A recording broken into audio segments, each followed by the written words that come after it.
프랑스에는 많은 성들이 있는데 그 중에 아름다운 성 하나가 있습니다. 그것은 보르비 꽁트라는 성입니다. 루이 14세 때 재정장관이었던 푸케가 만들었다고 유래가 지어지죠. 한번 보여주실래요? 이렇게 멋있게 재정부 장관이 이런 성을 짓습니다. 됐습니다. 특별하게 이렇게 만들고 나서 왕을 초대합니다. 루이 14세와 귀족들과 신하들을 초대해서 파티를 열어요. 열었는데 왕이 와 보니까 자신의 왕궁보다 더 화려한 거죠. 화가 납니다. 그래서 어떻게 하느냐면 이 푸케라는 장관에게 국가재정 횡령 혐의로 감옥에 보내고 그를 사형시킵니다. 그리고 그 성을 지었다라는 건축가 루이 느보와 정원사 르 노트르와 화가 샤를드 블롱이라는 사람을 모아서 그 성보다 훨씬 더 화려한 성을 지어라. 보여주실래요? 이렇게 성을 짓습니다. 이게 그 유명한 베르사유 궁전입니다. 됐습니다. 두 개저 비슷하죠. 근데 훨씬 더 크고 화려하게 짓습니다. 이 이야기가 전하는 많은 의미가 있지만 여기에서 한 가지 생각해야 될 것은 재정을 맡았던 사람의 권한이 막강했다라는 것이죠. 그만한 성을 지을 만큼. 하지만 그 권력만큼이나 그 직위는 아주 위험한 목숨을 잃을 만한 직위였다라는 것입니다. 제가 왜 이 이야기를 할까요? 오늘 본문이 바로 그런 내용이죠. 재정을 맡은 청지기가 대단한 권위도 있지만 또 그 지위만큼 부당한 행동을 할 때 한꺼번에 쫓겨나는 그런 위험을 겪는 이야기입니다. 오늘 본문은 누가복음에만 나오는 이야기입니다. 또한 여기에서 중요한 것은 재정 맡은 자가 이 청지기가 누구를 위해서 이런 비유를 하셨느냐이죠. 이전에 했던 바리새인과 서기관들이라기보다는 그의 제자들을 놓고 한 것입니다. 즉 우리와 같이 하나님의 제자된 사람들에게 묻는 거죠. 청지기가 뭡니까? 하나님께서 우리에게 주신 것이 누구의 것이냐? 하나님의 것이냐? 그럼 청지기인 거고 그것이 아니라 내 것이냐? 이렇게 생각한다면 참 제자가 되지 못한다라는 비유에서 여기서 시작합니다. 오늘 본문을 보면 이렇게 시작해요. 1절에 제자들에게 어떤 부자가 청지기가 있는데 소유가 낭비된다는 말이 주인에게 들립니다. 그러니까 맡겼던 청지기가 돈을 횡령하는 것 같아요. 주인은 다 알고 있습니다. 그러나 좀 기다리죠. 2절에 때가 됐을 때 주인이 그를 불러 이르되 내가 내게 대하여 들은 이 말이 어찌 되냐? 내가 보던 일을 이제 계산해 보자. 청지기 직무를 계속하지 못하리라. 해고를 당합니다. 그러나 주인이 개입하고 해고를 당했는데 청지기가 억울합니다라는 이야기가 없어요. 그러니까 결국 자신이 잘못을 저질렀고 공금을 횡령한 유용한 증거가 있는 거죠. 그래서 3절에 청지기가 속으로 주인이 내 직분을 빼앗으니 내가 앞으로 어떻게 할까 하면서 땅을 파자니 힘이 없고 빌어먹자니 부끄럽다. 이제 여기서 쫓겨나면 일일 노동자가 되자니 이제 이 나이에 힘들 것 같고 누구한테 거린으로 살자니 이제 수치스러운 마음이 든 거죠. 그렇게 고민이 시작됩니다. 고민하다가 4절에 보니까 깨닫죠. 내가 할 일을 알았다. 이제 직분을 빼앗긴 후 나를 자기 집으로 영접하리라 하고 어떤 행동을 합니까? 5절부터 보면 엉뚱한 행동을 합니다. 빚진 자들을 불러내요. 불러내서 주인에게 얼마를 빚졌냐? 기름 100마리입니다. 한 사람에게는 증서를 갖고 오라고 해서 50으로 줄여라. 사문서 위조를 합니다. 그리고 얼마나 빚졌냐? 밀 100석입니다. 그랬더니 증서에 80으로 줄여라. 50%, 20% 차감시켜 줍니다. 이건 굉장한 잘못된 방식이죠. 그런데 뭐라고 하느냐? 8절에 보니까 주인이 옳지 않은 청지기가 일을 지혜롭게 했다. 그리고 칭찬했다. 그래서 이 세대의 아들들이 자기 시대에 있어서의 빛의 아들들보다 더 지혜롭다 하면서 오히려 그를 두둔하는 내용입니다. 주인의 소유를 낭비하던 청지기가 사문서를 위조하고 직권을 남용했는데 도대체 무엇이 그렇게 지혜롭고 칭찬받을 만 했을까요? 정말 난제죠. 그래서 이 이야기를 가지고 1세기 동안 합의를 보지 못했습니다. 학자들이 어떤 주제를 가지고 얘기했다를 합의를 보지 못할 만큼의 난제였습니다. 오늘 저는 이 이야기를 통해서 오늘 제자들인 우리에게 어떤 메시지를 주는지 은혜를 나눌까 합니다. 첫 번째, 이 불의한 청지기는 해고를 통보받은 이후에 세 가지 지혜를 얻습니다. 첫 번째는 어떤 지혜를 얻느냐? 주인의 것이지 자기 것이 아니었다라는 사실을 해고 통보하고 나서 깨닫게 된다라는 거죠. 청직이라는 것은 내 것이 아니다라는 의미인데 청직이었음에도 불구하고 그동안 주인이 그에게 완전히 맡겼기 때문에 시간이 흐르니까 내 것처럼 느껴졌죠. 그래서 막 낭비하고 공금을 유용했던 것입니다. 그러나 2절에 보니까 주인이 와서 소문을 듣고 그에게 이게 누구 거냐? 왜 그랬냐? 이 셈하는 시기가 오니까 비로소 내게 아니었구나. 이것을 깨달았다라는 것입니다. 이게 첫 번째 지혜예요. 옛날 제가 미국에 잠깐 있을 때 섬겼던 교회 목사님이 그런 이야기를 한번 해주셨어요. 교회가 개척된 지 20년 되고 성도들이 이제 좀 늘어나니까 교회를 건축하기로 마음을 먹습니다. 그래서 성도들이 함께 십시일반 모아서 교회를 건축하는데 교회 건축이란 항상 재정에 부딪히죠. 그래서 어려움을 겪었대요. 그래서 모든 성도들이 함께 기도하면서 하나님 축복해 달라고 재정을 좀 채워달라고 했는데 그때 마침 장로님 한 분이 원단 사업을 하셨는데요. 크게 하시진 않았대요. 근데 마침 어떤 일이 있었냐면 LA 지역에 원단 세무조사가 들어갔다고 합니다.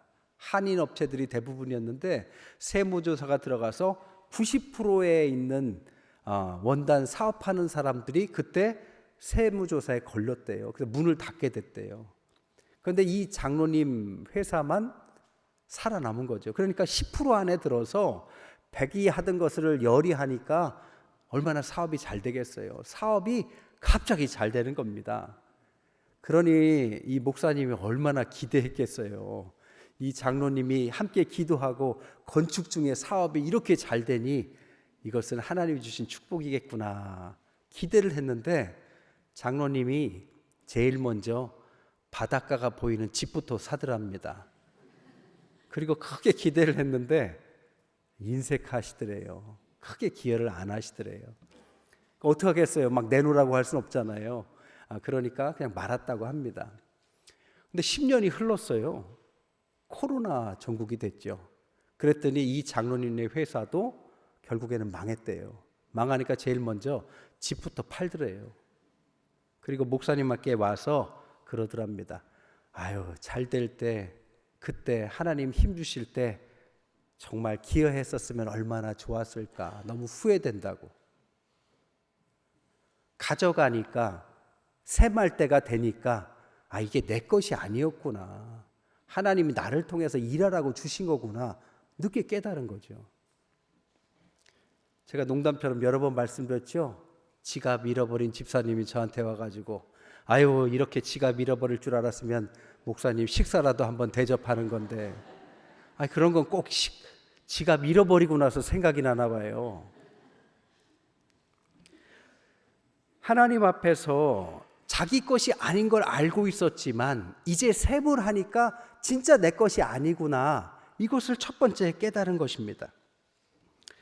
여러분, 하나님께서 어떠한 성공을 주셨다면 이 성공은 왜 주셨나? 왜 이 시기에 주셨나? 왜 나를 통해서 주셨나? 우리는 하나님 앞에 기도해 봐야 합니다. 그것이 주님을 위해서 귀하게 쓰라고 주신 거라면 그렇게 써야죠. 나중에 그것을 가져가실 때 아무런 기여도 하지 못한다면 이 얼마나 안타까운 것입니까?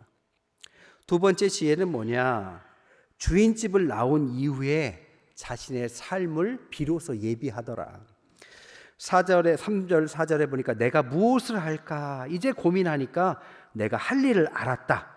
이렇게 하면 나를 자기 집으로 영접할 거다. 이제 셈을하고 나니까 이후의 삶을 고민하고 결단하고 실행하는 지혜가 생기더라. 어떤 주식으로 유명한 강사분이 방송에서 그런 이야기를 하더라고요.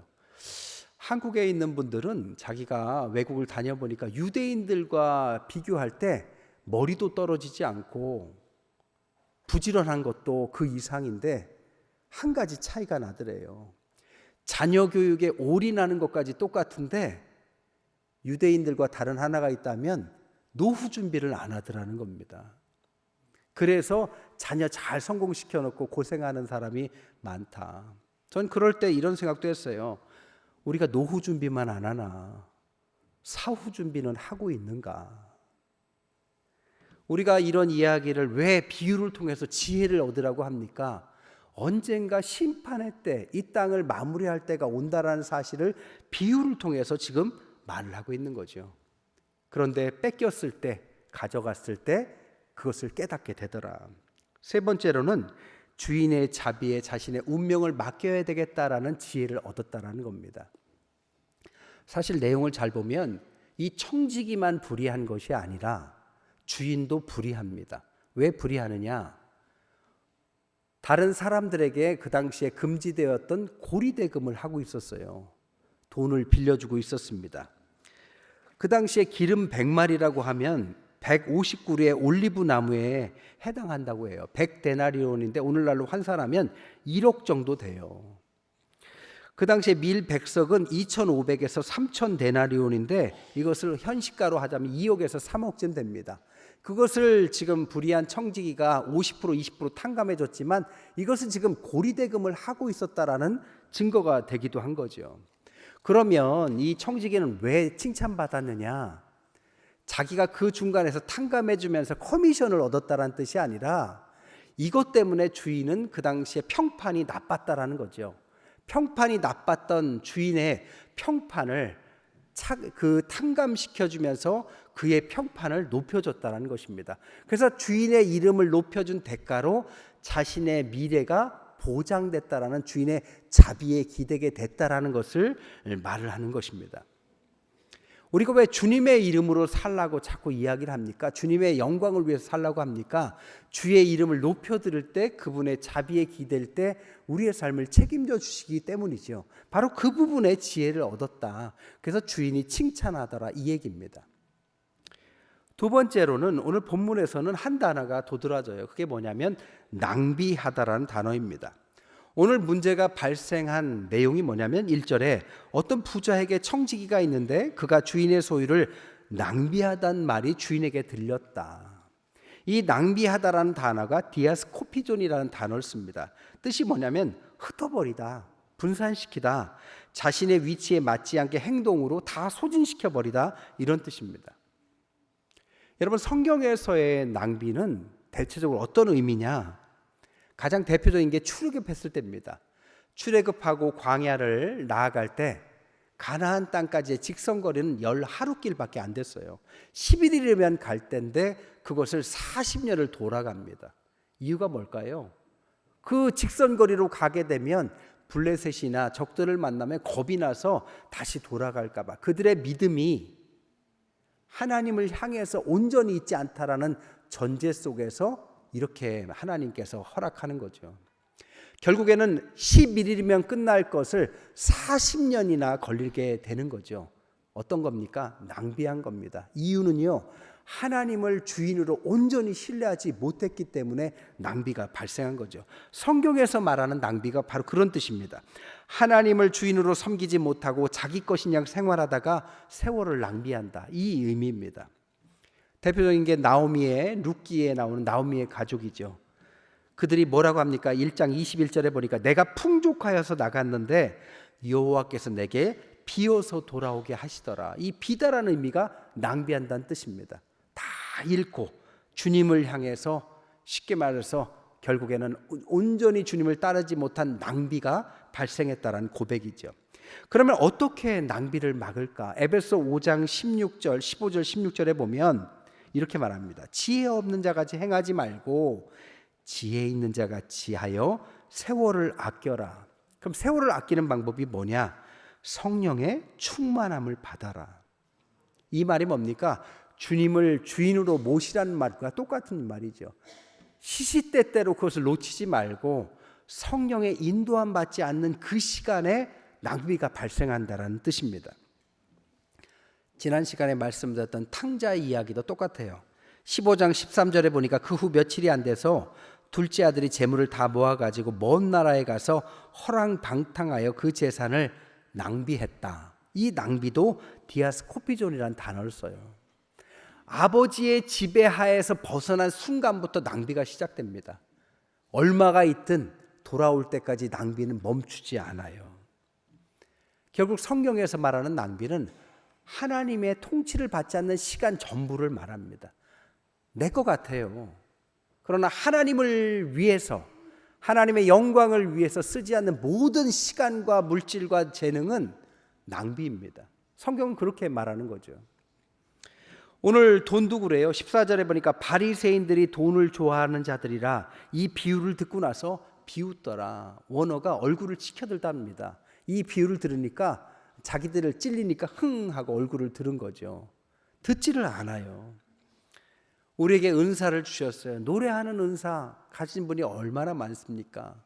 근데 은사를 주셨는데 노래방에 가서 코인 넣으면서 계속 노래만 부르고 있다면 그 은사를 낭비하는 거죠. 이렇게 귀한 찬양대에 서고 봉헌송도 하고 찬송가의 자리에 혹은 이 찬양으로 하는 자리에 선다면 얼마나 귀하게 쓰임 받는 것입니까? 뭐 그것뿐인가요? 디자인하는 멋진 재능을 주셨다면 집에 막 너무 화려하게만 하는 것이 아니라 교회 와서 예쁘게 꾸미면 얼마나 좋을까요? 좀 어려운 곳에 가서 꽃씨 팀처럼 꽃을 들고 가서 꾸며주면 얼마나 좋을까요?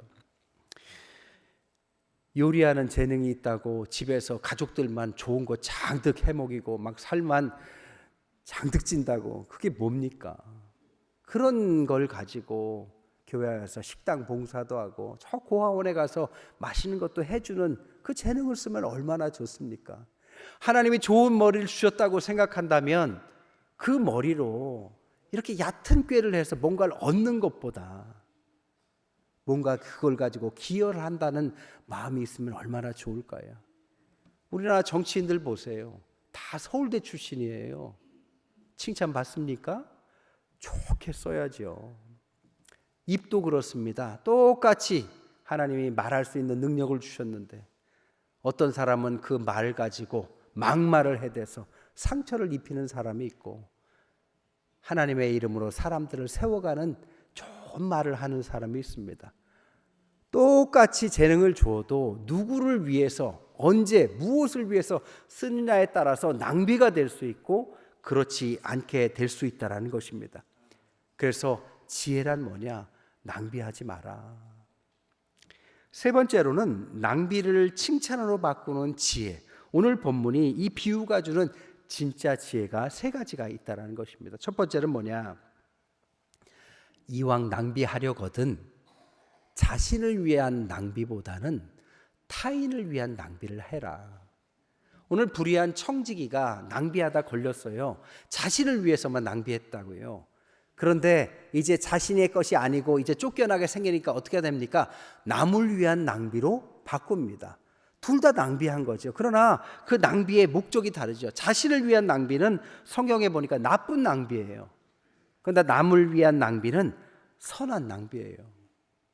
이왕 내 것이 아니고 주님 하나님을 위해서 써야 한다면 유통기한, 그 기한 동안에 남을 위해서 주님을 위해서 좀 팍팍 쓰라는 거죠. 아이 지갑 잃어버리고 그때 와서 그러지 말고 지갑 안 잃어버렸을 때 잃어버린 셈 치고 좀 인신 쓰면 얼마나 좋을까요? 사업 잘 될 때 하나님이 왜 나를 축복하셨나 좀 귀한 일에 사용하면 어떨까요? 주님 주신 건강할 때 재능이 있을 때 유효기간이 몇 년이나 될 것 같습니까? 샘할 때가 다가오고 있습니다. 불의한 청지기는 이것을 남을 위해서 바꿀 때 칭찬을 받으라는 거죠. 홍콩 배우 중에 주윤발이라는 아주 유명한 배우가 있어요. 액션 영화에 나오는 아주 유명한 배우인데 자신의 전 재산이었던 8,100억이나 되는 거금을 다른 사람을 위해서 기부를 했답니다. 그래서 인터뷰를 했어요. 어떻게 그렇게 했냐. 이유를 주윤발 씨가 말하기를 세 가지를 말했어요. 첫째로 그 돈은 내 돈이 아니다. 두 번째로 이것은 내가 가지려고 해도 영원히 가질 수는 없다. 세 번째, 그렇다면 내가 죽고 나서 엉뚱하게 사용받는 것보다 살아있는 동안에 좋은 일에 선용하는 것을 보는 것이 더 기쁘지 않겠냐. 얼마나 성경적인지 몰라요. 주윤발이 크리스찬이었으면 좋겠습니다. 크리스찬인지 아닌지는 제가 모르겠지만 아닐 것 같아요. 그러나 아닌 일을 봐도 얼마나 훌륭합니까? 우리가 배워야죠. 오늘 8절에 뭐라고요? 이 세대의 아들들이 자기 시대에 있어서는 빛의 아들들보다 더 지혜롭더라. 믿지 않는 그들이 우리가 하는 것보다 훨씬 더 지혜롭다. 배우라는 뜻이겠죠. 두 번째 지혜는 뭐냐? 불의한 재물이라 할지라도 그것을 잘만 사용한다면 친구로 사용할 수 있다. 그래서 뭐라고요? 불의한 재물로 친구를 사겨라. 여러분, 재물 자체가 필요 없다거나 나쁘다라는 의미가 아닙니다. 재물은 그 자체로 가치 판단을 할 수 없어요. 그러나 이것을 어떻게 사용하느냐, 누구를 위해서 사용하느냐, 언제 어떤 목적을 사용하느냐에 따라서 선해질 수도 악해질 수도 있는 거죠. 수단에 지나지 않습니다. 그렇다면 불의한 재물입니까? 그렇다면 친구처럼 선한 수단으로 그를 사용해라. 오늘 불의한 청지기가 그것을 사용했더니 어떻게 됩니까? 주인은 청지기 덕분에 평판이 올라갔어요. 명예를 회복했어요. 청지기는 이것 때문에 주인한테 칭찬받았으니까 분명히 복권 받았을 겁니다. 그리고 또한 채무자들은 덕분에 50%, 20% 채무를 탕감받았어요. 다 윈윈 했습니다. 불의한 재물이었지만 잘 쓰니까 친구와 같이 아주 선한 일에 사용받게 된다는 거죠. 세 번째 지혜는 뭐냐? 오늘 13절에 뭐라고요? 두 주인을 섬길 수는 없다. 신앙의 길 중에서 꼭 한 번쯤 넘어야 될 길이 있다면 두 주인 사이에서 고민하는 시간입니다. 꼭 있어요. 하나님이 한 주인이라면 다른 한 주인은 대부분 물질에 관한 것입니다. 왜냐? 물질이 그만큼 강력하고 매력적이니까요. 그런데 그 두 주인을 같이 섬기면서 살 수는 없다. 선택지가 반드시 한 가지로 귀결돼야 한다는 뜻입니다. 오늘 청지기는 어떻게 됩니까? 재물을 포기하죠. 그리고 칭찬을 받게 된다는 것입니다. 9절에 보니까 불의의 재물로 친구를 사기라. 그리하면 재물이 없어질 때 그들이 너를 영주할 처소로 영접하겠다. 두 주인에서 한 주인을 포기하고 재물을 포기하고 주님을 선택하니까 하나님께서 영원한 처소로 불러들이더라. 어디에 이 이야기가 나오죠? 나사로 이야기, 삭개오 이야기에 나오죠. 삭개오가 두 주인 섬기다가 주님께 앞으로 나올 때 불의한 재물이 있다면 이제 다 몇 배로 갚겠습니다. 그러니 하나님께서 그를 낙원에 올려주겠다라고 주님의 약속을 받죠. 여러분, 용서받지 못할 자라 할지라도 용서받습니다. 그 이유는 한 주인을 섬겼기 때문이죠. 말씀을 정리할게요. 아까도 말씀드렸지만 신앙의 길 가운데서 우리에게 큰 우상과 같이 우리를 점령하는 존재가 하나 있다면 대부분 물질이나 성공에 관한 것들입니다. 그러니까 성경은 그것을 만몬이다라고 말해요. 만몬의 원어가 뭐냐면 물질적인 부와 함께 탐욕입니다. 그러니까 부 자체를 나쁘다고 말한 게 아니라 부를 주셨는데 그것을 더 갖고자, 더 유지하고자, 더 늘리고자 하다가 욕심에 사로잡혀서 사는 것을 탐욕이다. 그래서 만몬이다라고 말을 해요. 사도행전에 보니까 교회에 성령이 내립니다. 교회가 막 부흥을 해요. 2장에 성령의 세례, 3장에 막 수천 명의 사람들이 교회로 들어와서 부흥을 하는데 4장에 어떤 이야기가 있느냐? 바나바는 자신의 재물을 주님 앞에 내려놓고 주님 앞에 갑니다. 그러나 아나니아와 삽비라는 물질 때문에 두 주인을 섬기려는 선택해서 하나님 앞에 징계를 받죠. 왜 이 이야기가 여기 있을까요? 우리의 신앙에 분명히 한 번은 넘어야 될 허들이 있다면 바로 이 이야기가 있을 거다라는 것입니다. 저는 우리 성도들이 좋은 일로 연락이 오고 뭐가 잘 되고 성공했다고 하면 두 가지 마음이 들어요. 첫 번째로는 너무 제 일처럼 기쁩니다. 이 일이 잘 되니 얼마나 좋아요. 그러니까 또 하나는 걱정이 되기 시작해요. 이게 잘 돼서 신앙과 삶이 더 좋아지고 이렇게 그것을 넘어서서 가면 좋으련만 가끔씩 그거에 잡아먹히는 사람들이 있어요. 잘 돼서 잘 되지 못할 때보다 많은 신앙을 잃어버리는 사람들이 간간히 나옵니다. 이게 얼마나 걱정되는지 몰라요. 이 양가적인 감정이 생겨요. 제 기대는 뭐냐? 어떠한 성공이 와도 어떠한 부를 얻어도 그것을 충분히 감당할 만한 믿음이 있었으면 좋겠다. 하나님께 그렇게 귀하게 사용받는 사람들이 있고 그만한 그릇들을 가지면 얼마나 좋을까. 두 주인을 섬길 수 없습니다. 오늘 돈에 해당하는 만몬은 뭐라고 표현했느냐? 10절에 지극히 작은 것, 11절에 불의한 재물, 12절에 남의 것, 13절에 미워하고 가볍게 여겨라. 반면에 하나님은 10절에 큰 분, 11절에 참된 것, 12절에 너희의 것, 13절에 사랑하고 중히 여겨라. 우리에게는 하나님께서 많은 기회를 주십니다. 기회는 주님께서 주시는 것입니다. 그 기회를 주시는 시간과 주시는 장소와 주시는 때는 영원한 것은 아닙니다. 살아있는 동안에 우리를 통해서 일하시도록 하나님은 충분한 만큼의 가족을 부양하고 또 여러분의 사업체를 늘려가고 또 여러분들이 많은 일을 하도록 특별히 하나님의 영광을 위해서 쓰라고 다른 사람이 아니라 나에게 맡긴 것입니다. 그렇다면 그것을 가지고 균형 잡힌 인생을 써야 합니다. 기독교는 물질을 경시 여기는 종교가 아닙니다. 오히려 물질을 조심해서 다루고 그것을 절대시하면서 그것 때문에 위험에 처하지 말라고 경고할 뿐입니다. 물질을 잘 활용하면 그것을 친구로만 잘 활용한다면 수단으로 쓴다면 우리는 지금보다 더 많은 일을 하게 될 것입니다.